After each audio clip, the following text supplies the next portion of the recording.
Welcome to the Dream Achievers Podcast, where we focus on business owners and purpose-driven leaders in our local communities. We meet people every day where we shop, eat, and do life, and want to bring their stories to you each and every Wednesday. Now, let's get to this week's guest. All right, welcome to another episode of Dream Achievers. This is Andy Young, the Mountain Money Man, and I am joined by Kyndall and Amanda here in Tazewell, Virginia on Main Street at the Well. So this is such a unique building. I always love when I come in here because it's just a cool little, like you're under the stairs speakeasy type feel when you come in. Well guys, I always like to kind of start things off of just kind of figuring out why somebody got into something. Any type of venture when we're talking about business is unique, but what was it about the coffee shop that when we rewind just a little bit ago that you guys decided, hey, this has been open a little while, they're looking for some new owners, and we think that we should be those owners? Lunacy. So the coffee shop was actually one of the first businesses to reopen in Tazewell's revitalization movement that kicked off back in 2015. And I was pretty involved in that. I was the executive director of our revitalization nonprofit for a number of years. And so I'm invested in Main Street and feel attached to the growth here. And I own a commercial space across the street. I've had a couple of businesses here on Main Street throughout my years of owning that building. And I lease the upstairs and operate an Airbnb. So I was already leasing the upstairs. The original owners, the Laneys, who are just wonderful people, they took a chance and opened this coffee shop when there were no businesses on Main Street. There was only one business at that time on Main Street. And so this became sort of the cornerstone of that revitalization movement. And I didn't want to see it close. And the Laneys wanted to move. So figured, I already leased the upstairs, why not lease the downstairs and buy the equipment. So that's what we did. We really didn't have a lot of expectations going into it.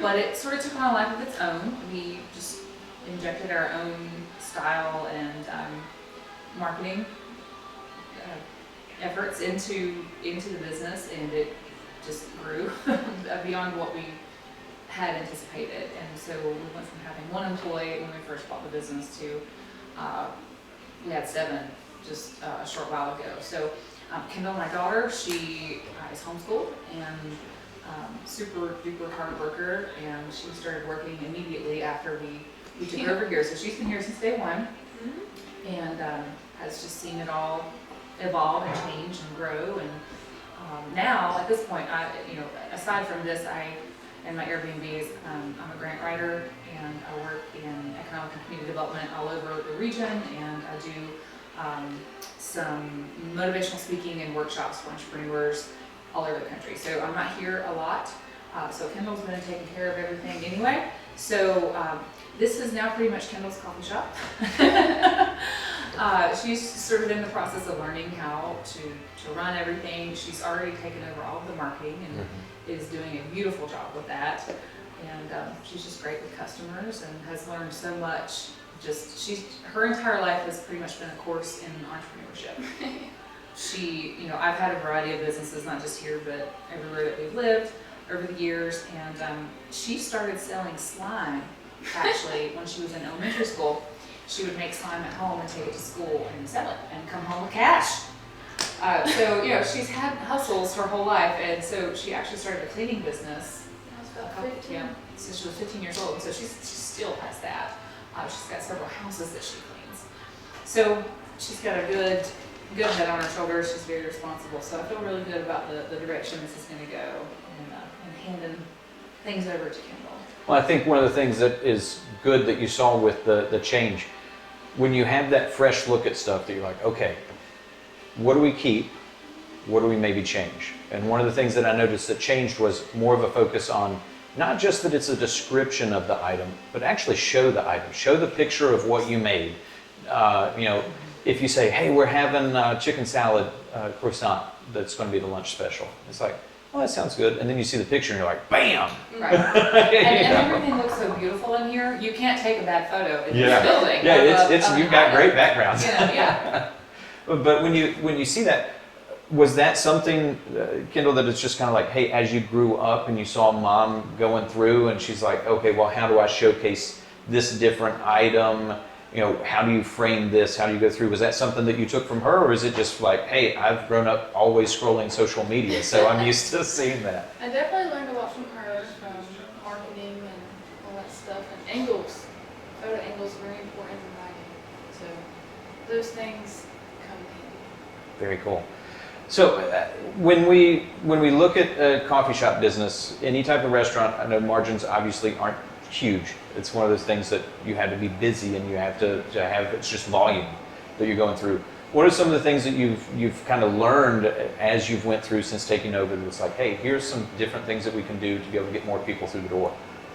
You know, one thing, and I know that you know my friend Emmy, or you're familiar with her, Oh, yeah. beautiful work. She makes this beautiful. Put my order in yesterday. Okay, great.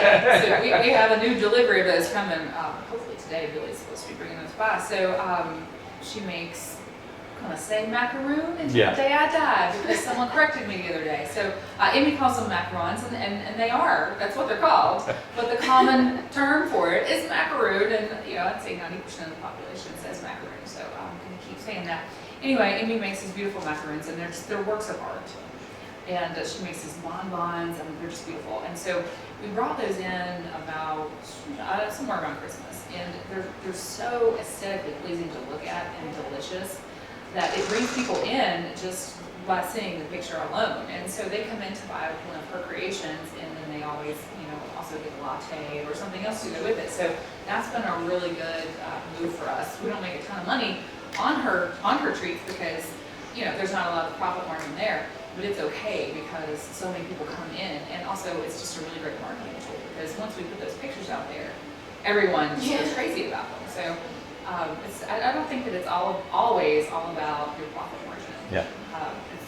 For me, I consider that a marketing expense because it does bring in so much traffic. Just the minute we post those, people are my wife and my daughters and I, there's so many times, so we live in Lebanon, so we're not just right here in the back door, but there's so many times that Tazewell as a whole has put so much focus on Main Street, getting people back into town, getting people to come in, and you know, you mentioning with that as far as the grant programs and things that have helped out with people doing that.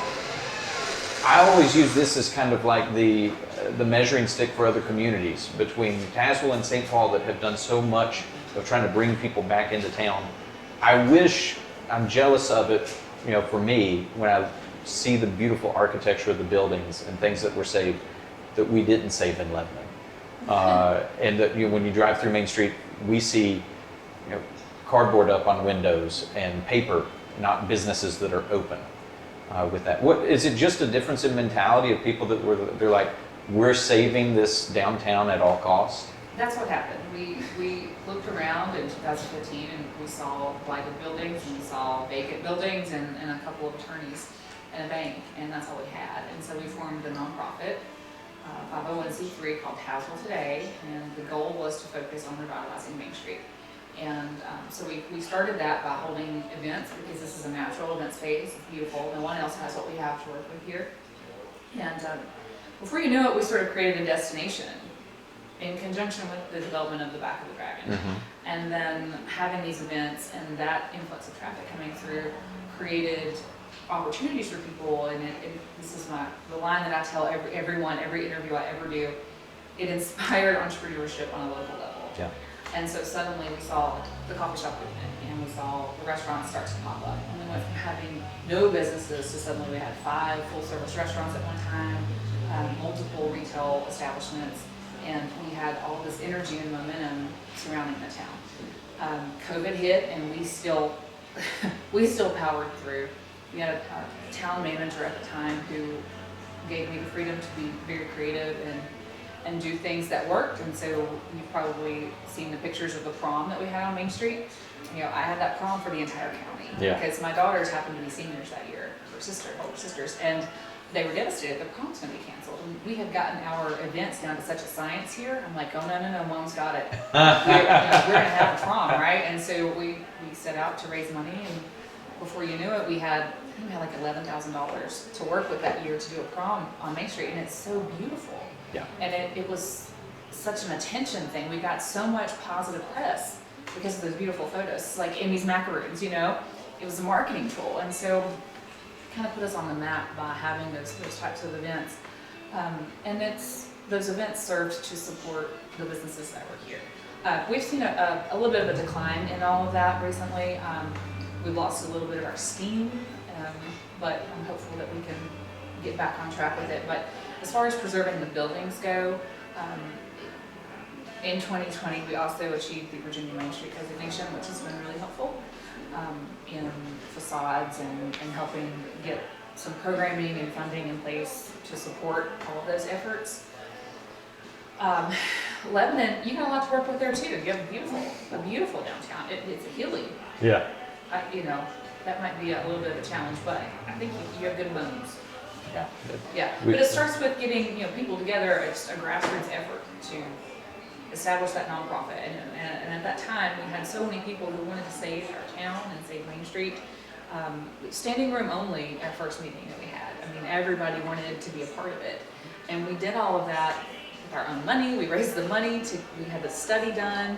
In the beginning there were no grants involved. It was just a group of people, pulling ourselves up by our bootstraps to get to where we are today. Well, we see in these communities, especially through some of the challenging times that we've had recently with the flooding and things that have happened. You mentioned pull yourself up by the bootstraps and figure it out. That's that Appalachian way that it's like just bootstrap it and figure it out. Don't worry about it. What do you have? Okay, I've got $12 and some duct tape. Yes. Okay, we'll make it work. Right. It's you just figure things out as you go. And so many of these businesses, when you open, you expect that you're going to take some lumps. You expect that you're going to have some hard times that you go through. But a lot of times when you ask that business owner, like, hey, what's your plan? I don't know. I'll figure it out when I come to it. That's my motto, pretty much. And then it's like, whatever you got to do to power through it. Okay, yeah, that's what we do. Somebody doesn't show up to work. Okay, who can? Right. Somebody, all of a sudden something changes. One of the businesses is struggling. They send up the flag up the pole, and it's like, hey, we need help. In order for us to stay open, this is what we need. And help each other. Yeah. And that's the sense that I always get as far as any time that we're doing something in Tazewell. My wife has set up things before down with the clothing pallet with Missy, and it's always fun whenever we would come in there. That it's just like you come in and the girls are welcome and everybody's having fun. And with the special events, when it's just all the different business owners that kind of rally around and come to those and check things out, is a good time. It's required the business owners organizing and working together and supporting each other. Yeah, that's a big part of it. So what is it? I mean, is it just that you grew up seeing that all the time? What was the reason that you look at it now that you're like, hey, I want to be part of that support. I want to be part of that network that's helping out with these different programs.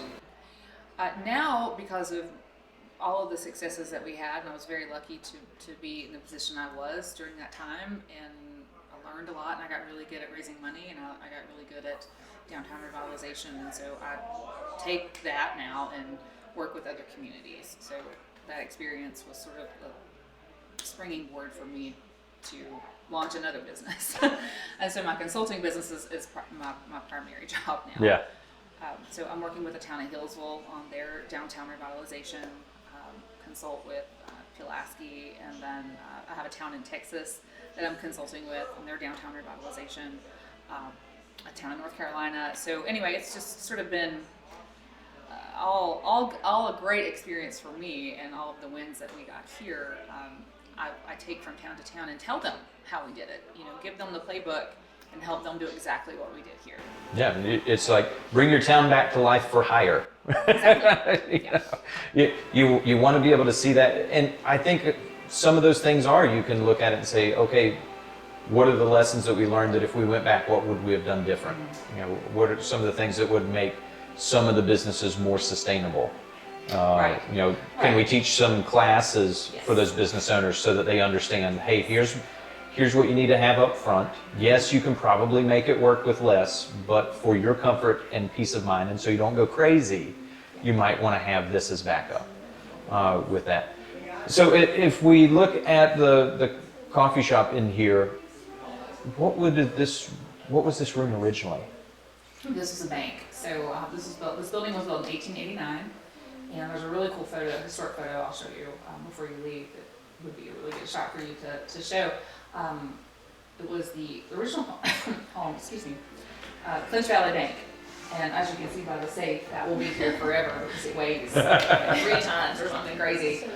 And there's always been an apartment upstairs. And my friend Nancy bought this building in 2015-ish, and she restored it. The roof was sitting on the floor, and the upstairs apartment was in bad shape.